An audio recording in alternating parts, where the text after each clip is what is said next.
There is no central. In 2011, somebody took it down.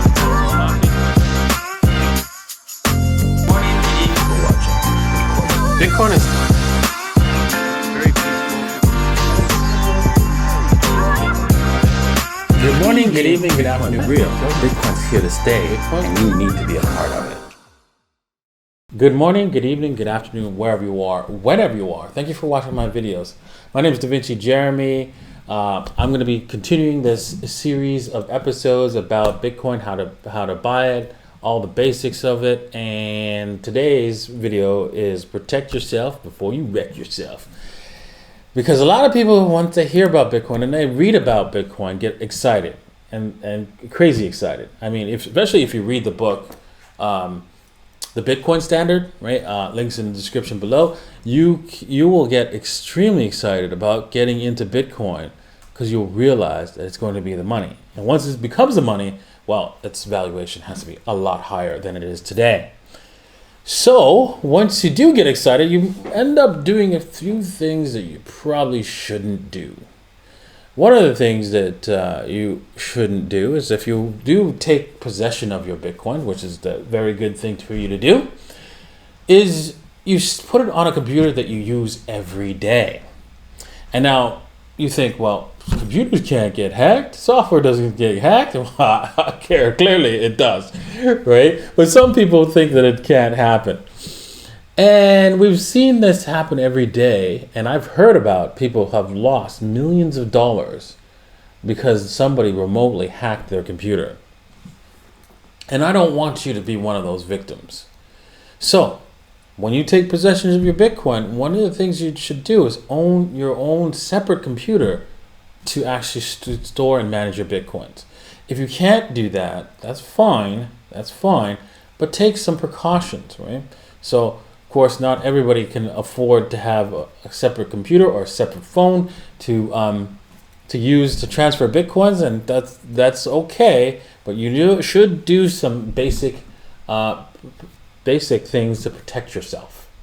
One of the things I suggest you do is use a VPN, especially if you're going to a coffee shop or to a friend's house or something like that, because you never know, right? When someone could actually remotely attack your computer and take your cryptocurrencies. Once a software application gets into a regular computer, whether it be Windows or a Mac, that gives them access to take your private keys away from you and take your crypto. So that's a key thing you do not want to have happen. It's a little bit more difficult on a Mac, but it's still possible because they can still trick you into giving them access to your keys in another way.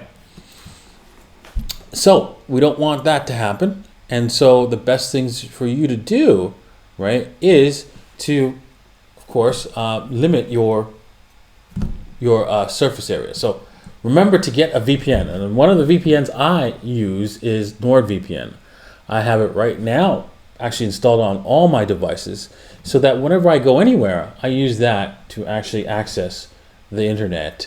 And I can choose the location I am accessing the internet from. So I don't have to necessarily go, okay, well, let's just say I was in Ukraine and I didn't go to, when I turned on my VPN, I didn't take it to go to United States or to Canada. I sent it back to Ukraine so that, just to give me that protection, because it's going through the VPN.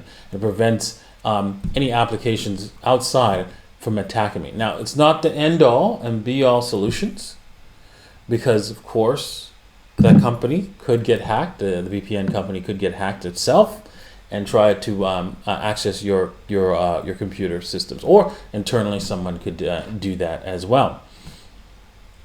Now, what I do recommend is using a phone. Right, the two major phone companies that you can use that are most secure are both Apple and Samsung, and I would suggest you use the last 3 versions of the Samsung devices that are out today, because they add what's called trusted and executional environment. What that does is prevents other applications from coming in, like when you install them, on an untrusted server, or somebody else hacks in and accesses your Samsung, because Samsungs are very easier to hack, a lot easier to hack remotely.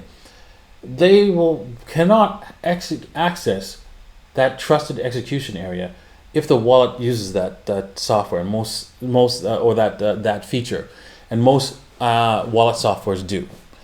And so that prevents any other application from actually trying to read your private keys off of your device, and that's a critical thing to have happen.